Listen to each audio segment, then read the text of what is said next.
right, ladies and gentlemen, happy Monday. I'm glad you're all here. I hope that some of you are watching this as a review and have attended class. For those of you who don't attend class, you are being marked absent, just so you know. Today, the 1st of February, it is Monday, 2021. Kind of messed that up. Session IJ10 is where we are in your notebook today. So you should have your notebook out and your screen split so you can see the presentation and work in your notebook as well. Your I can statement today, ladies and gentlemen, is I can identify techniques partners use to push each other as writers. Now, that's going to be a bit of a challenge for those of you who don't attend class. Because in class, we are going to partner up and look at each other's writing. Since you are not in class, um, you're going to struggle doing this assignment because you don't have a partner. You're going to have to find someone. That's on you. I'm not going to assign you a partner because you're not in class.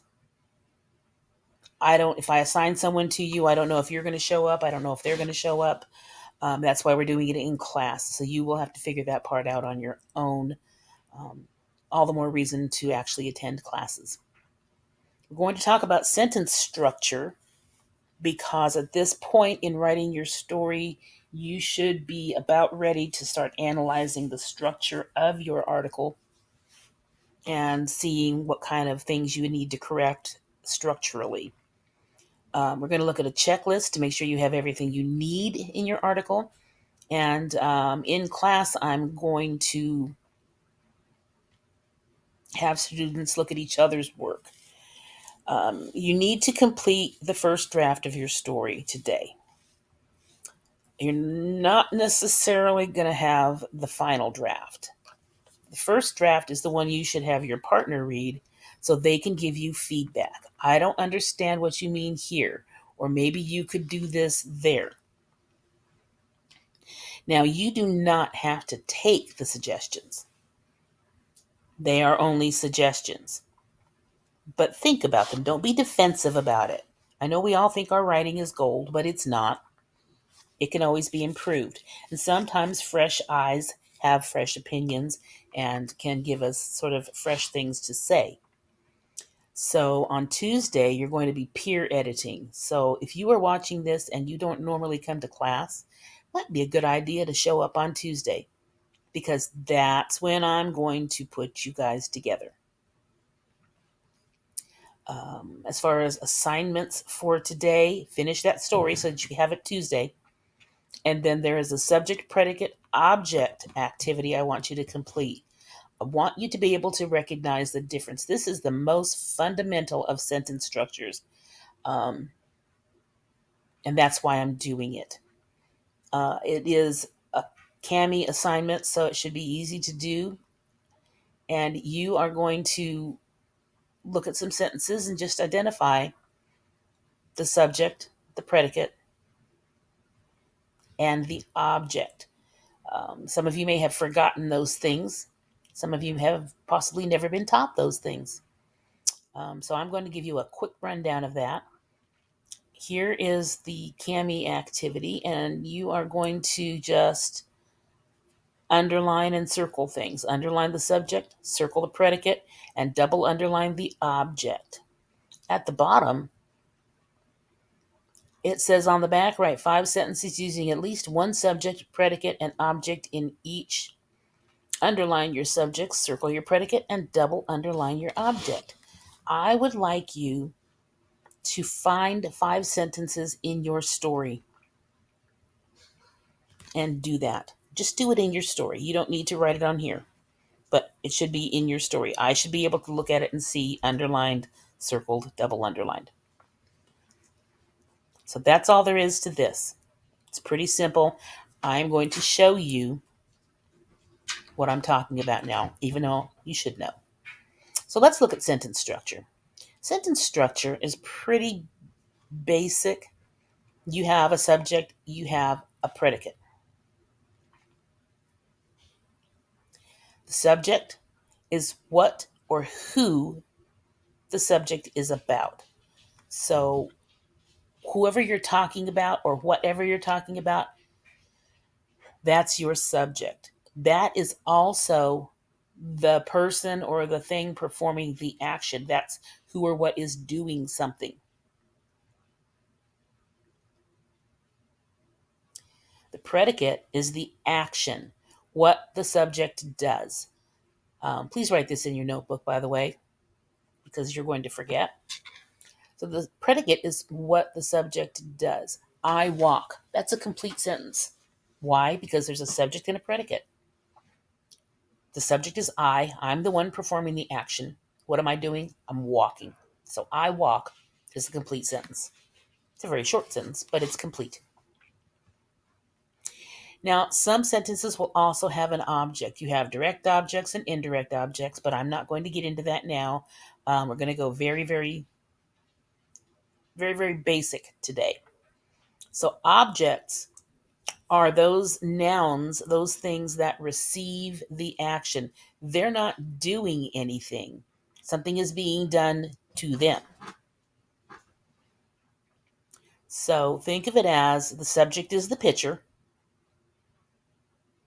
and the object is the catcher. I throw the ball to you. I am the subject. You are the object. So we have an example here. The awkward, that's your subject. No, I'm sorry. The awkward toddler, there's your subject. The awkward toddler. So toddler is your subject. Awkward is just describing it. If you're taking it down to bare bolts, toddler is your subject. So the awkward toddler wobbled precariously. So toddler wobbled to his mother. Toddler wobbled mother. The awkward toddler subject wobbled precariously predicate to his mother object. The object is part of the predicate, but it's a very specific part. You do not have to have an object in every sentence, but they do help make your sentences make more sense. They have more body, they're fuller, they're richer. And we're going to try some today.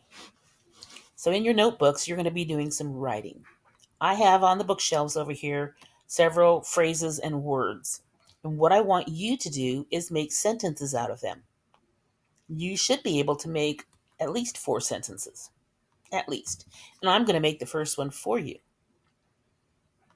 So if you were in class, we'd be doing this together. But since you're not, you're going to be doing it in your notebook. I'm going to take 7 silly sailors, quite alliterative, and that is going to be my subject. 7 silly sailors. Now, for my predicate, they have to be doing something, right? So 7 silly sailors to see, that doesn't work. That's not an action. Towed, they could tow something.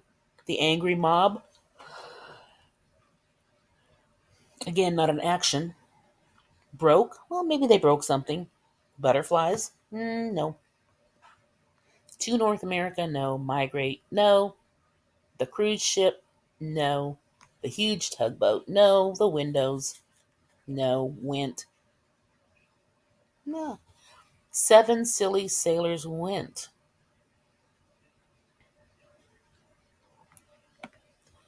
Okay, that would work. Now, remember when I told you that I walk is a complete sentence? 7 silly sailors went is not, because it doesn't tell us where they went.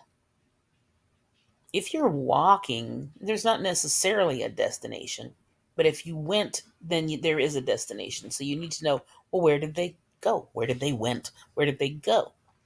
7 silly sailors went, and it only makes sense that the sailors went to sea.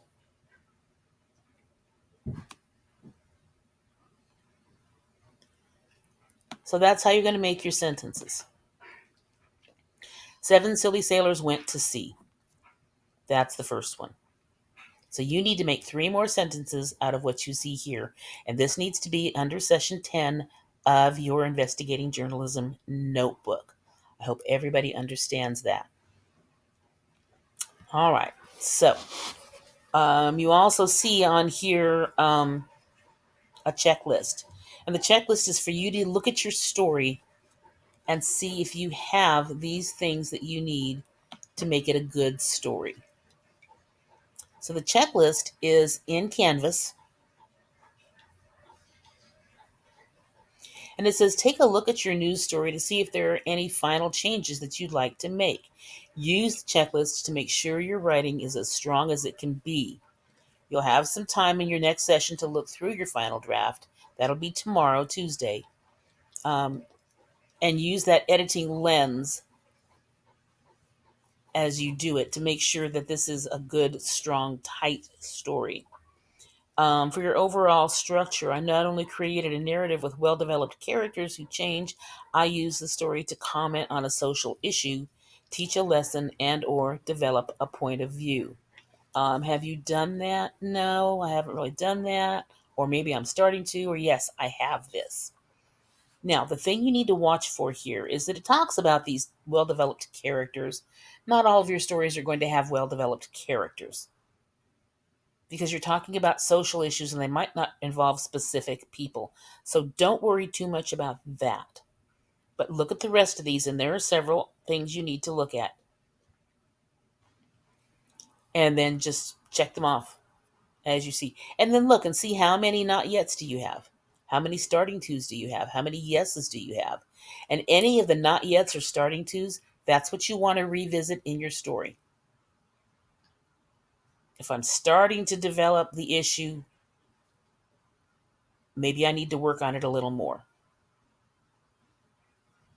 That's where your partner comes in. They can help you with that.